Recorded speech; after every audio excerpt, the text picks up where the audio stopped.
right now on SAU Weekly. A lot of our clients might not be getting the income supplements they need to buy food. As the government shutdown drags on and SNAP benefits come to a halt, these students are stepping up to fill the gap. And spinning to the top, how SAU's favorite DJ is earning statewide recognition. Plus, the Ambrosian Way.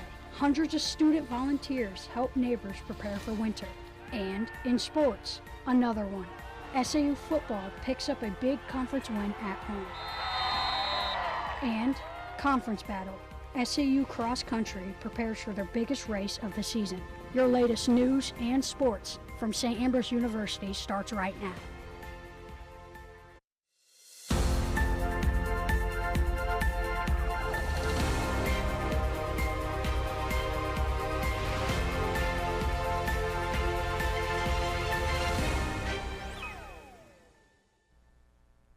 Welcome to this edition of SAU Weekly, your source for the latest news and sports from St. Ambrose University.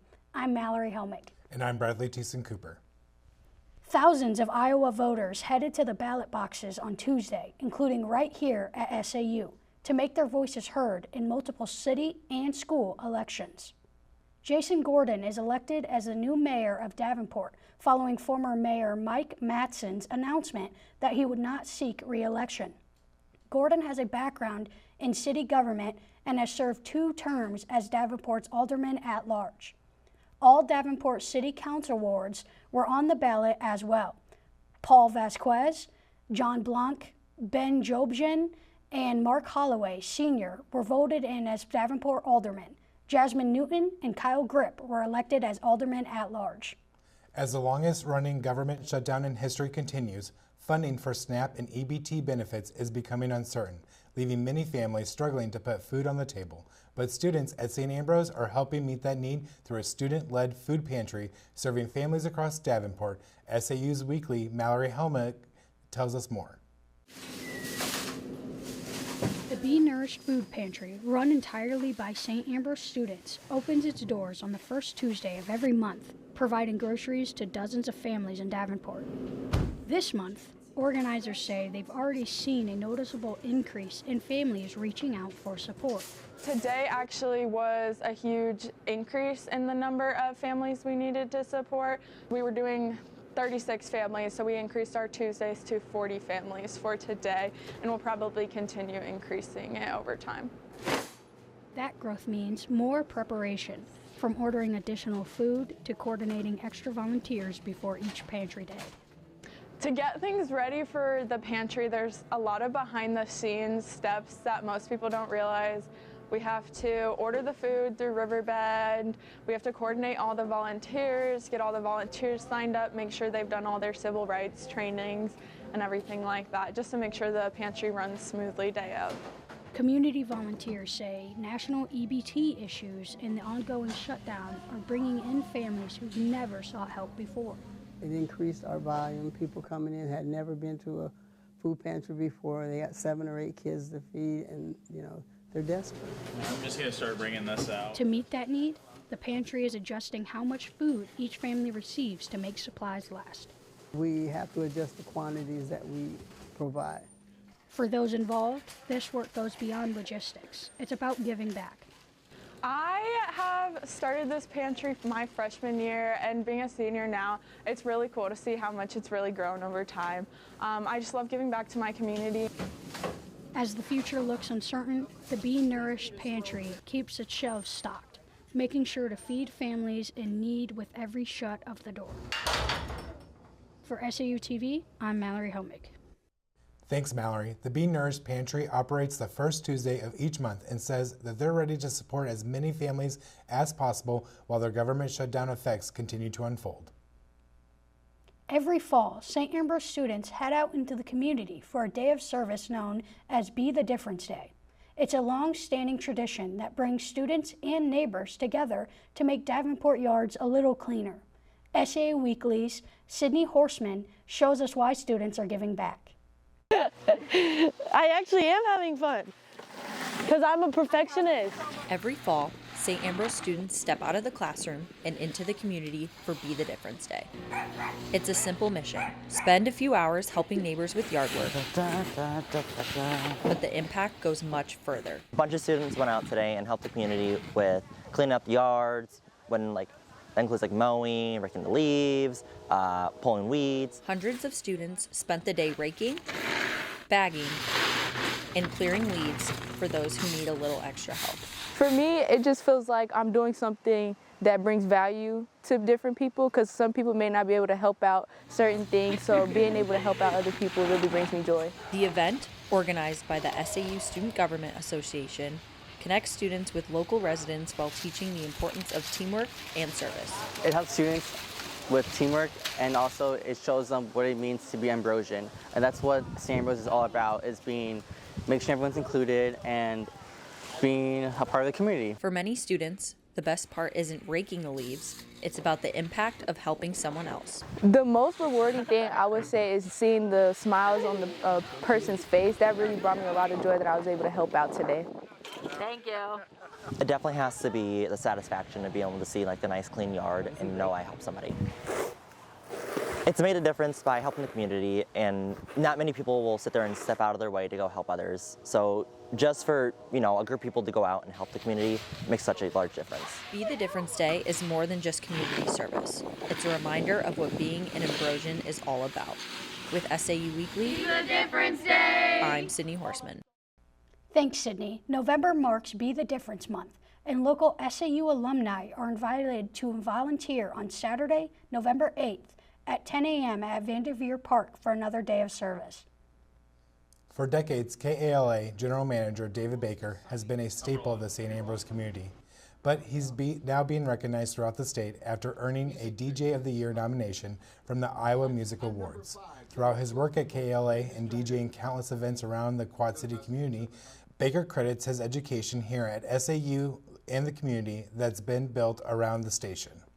Well, it's great anytime that any of us at St. Ambrose have a success, and I'm so proud of all of my coworkers and all of the volunteers that have been with KALA, the students throughout the years. I share this honor with them, but it's great to be recognized, and I certainly am very proud. The award ceremony will take place Sunday evening at the Burlington Memorial Auditorium, where he'll be recognized among some of the best musicians, producers, and DJs in the state. Best of luck, Dave. Coming up next on SAU Weekly, how a new campus group is promoting inclusivity through a fun and inspiring event. In this week's What's the Buzz, we'll hear more about Mr. Inclusive. We'll be right back. Visit Ragged Records, one of the largest record stores in the Midwest. Browse more than 30,000 new and used records, from timeless classics to new releases, and rare finds in every aisle. New to collecting vinyl? Check out our large selection of stereo equipment to spruce up your listening experience.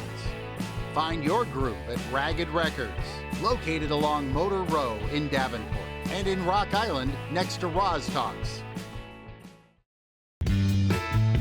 Capture a piece of the past with Trash Can Annie, where vintage meets vibrant in every stitch.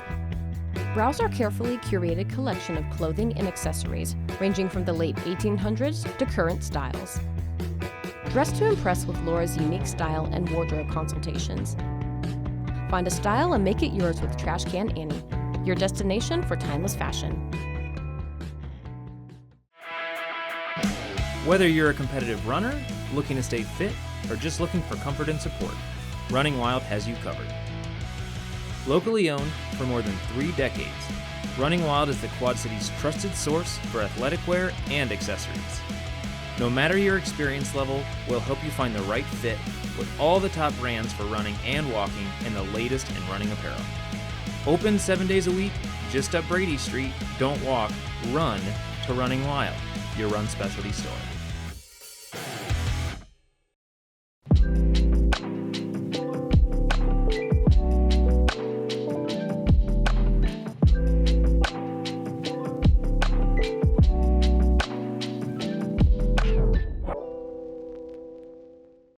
Next week, the Mr. Inclusive fundraiser makes its debut here at SAU, hosted by Be Adaptive and Inclusive. In this week's What's the Buzz, SAU Weekly's Casper Altman sits down with director Kaylin Abrahamson to learn more about the event and how to get involved.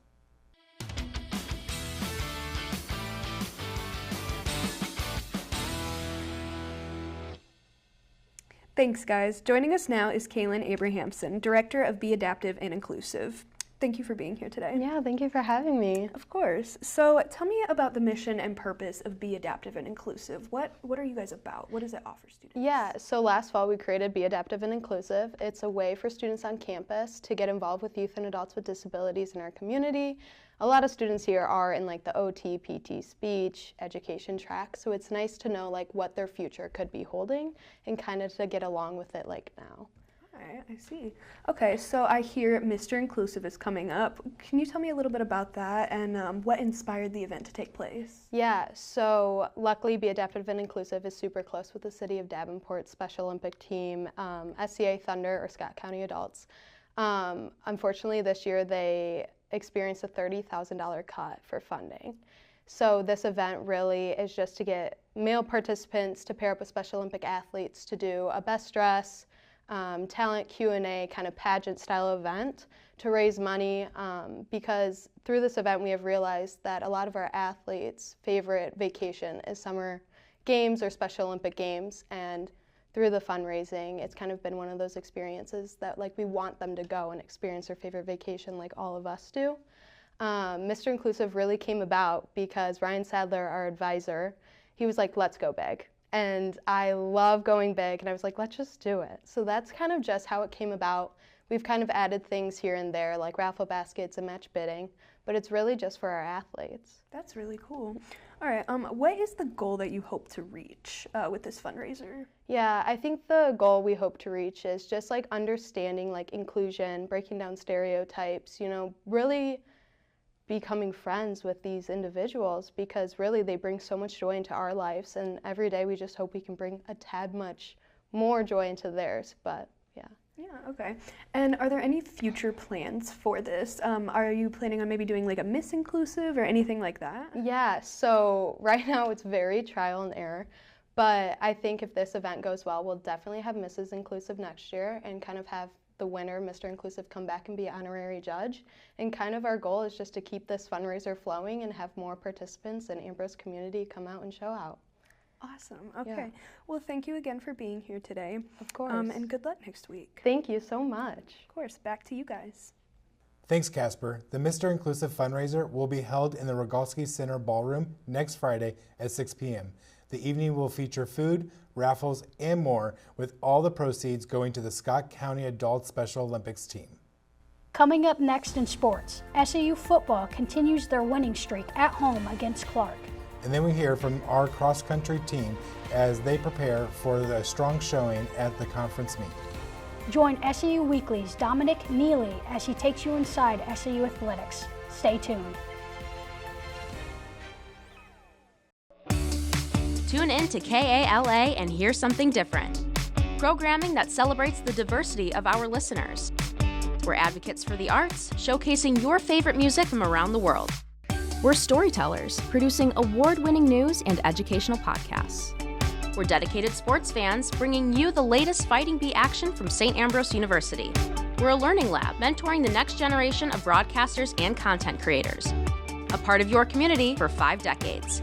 We're KALA Radio, 88.5 FM and 106.1 FM. Turn it on and turn it up.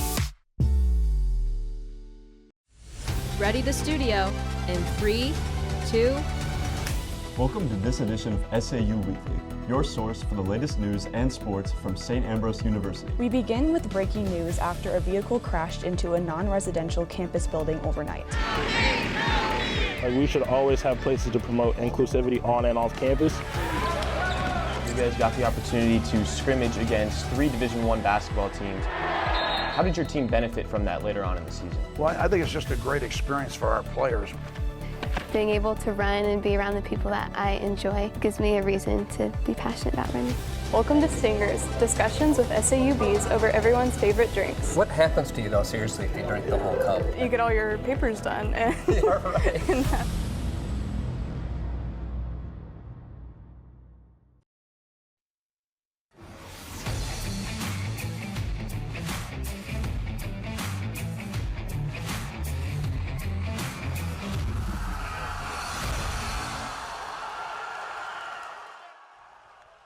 The Fighting Bees football team is hot, hot, hot right now as they improved their conference record to 3-1 this past weekend with a big win over the Clark University Pride.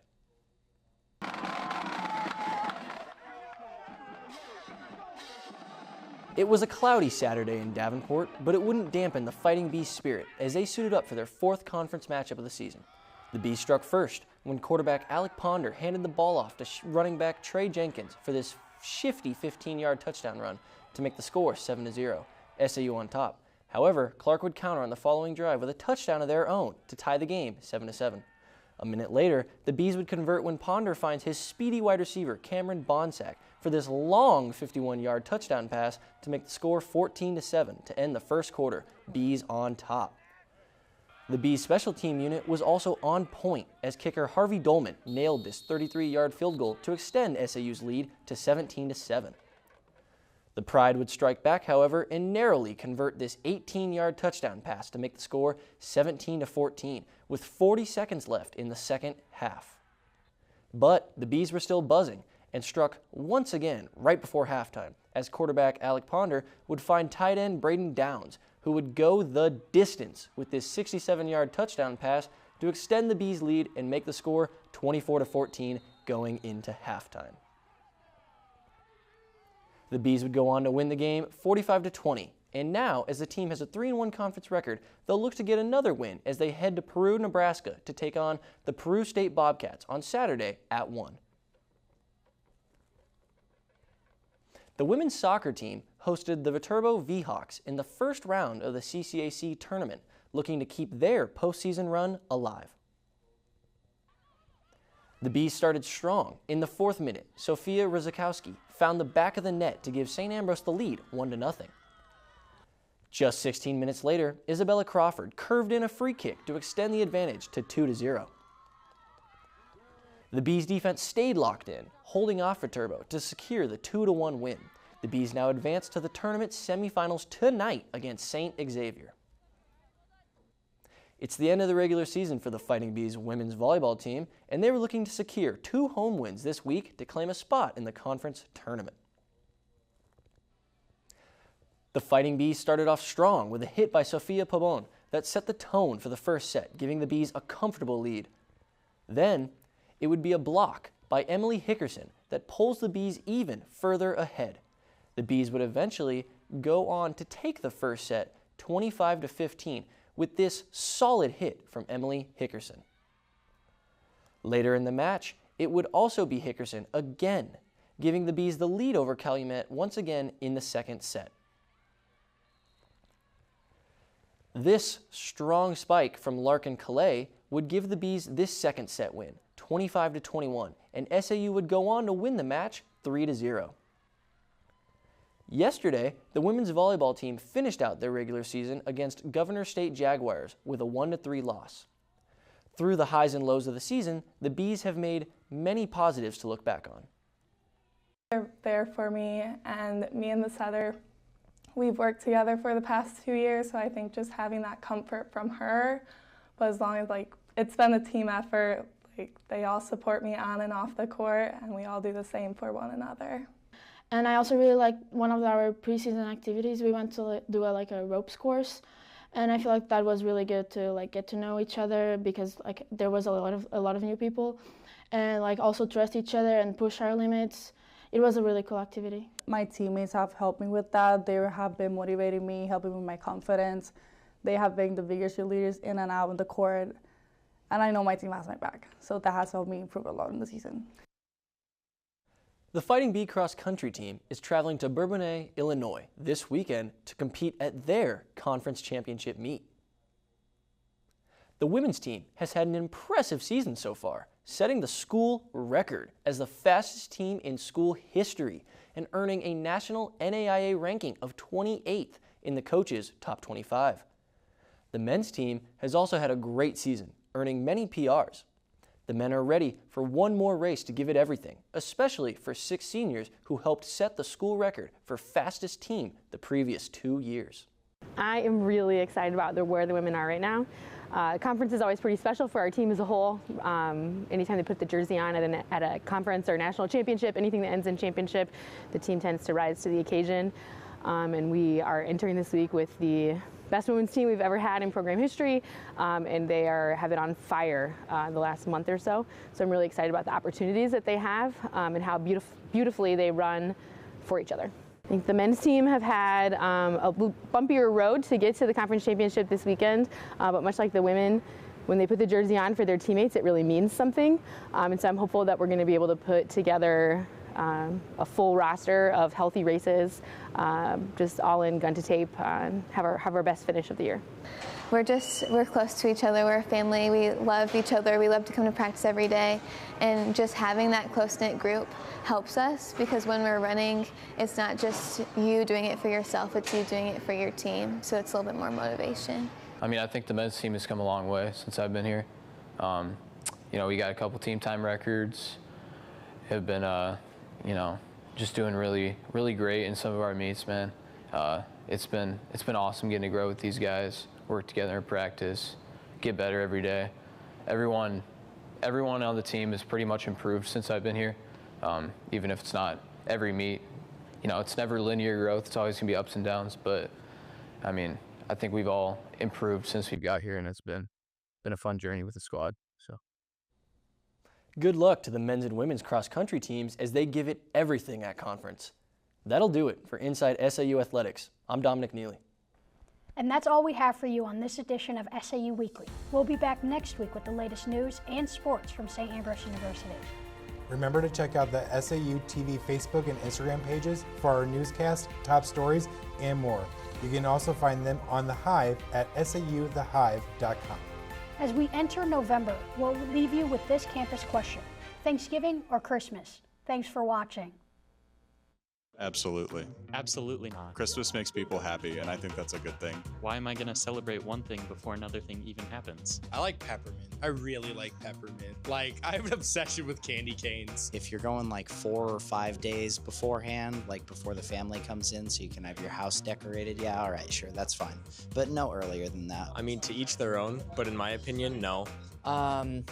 I don't like it. Just wait for the first thing to be over, and then you can celebrate the other thing. You know, post-Halloween, it's definitely Thanksgiving season. It's my favorite holiday. It's just as special as Christmas. Christmas makes people happy, and I feel like I can't celebrate Thanksgiving year-round, so. You just prepare food, you bring it, you eat it, you hang out, maybe watch some football. I don't hate Christmas. It's a really enjoyable holiday. I just would prefer to celebrate one thing at a time. You can't skip Thanksgiving before you get to Christmas. Though, the moment Mariah Carey is mentioned, I'm out. Pick original song, like Silver Bells or something, I don't know.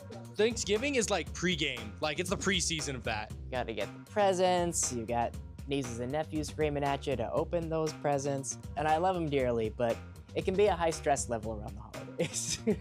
You got lock in then, so later on Christmas, after eating, you're not like, oh, I'm dying. It's like, I'm ready to enjoy the day, you know?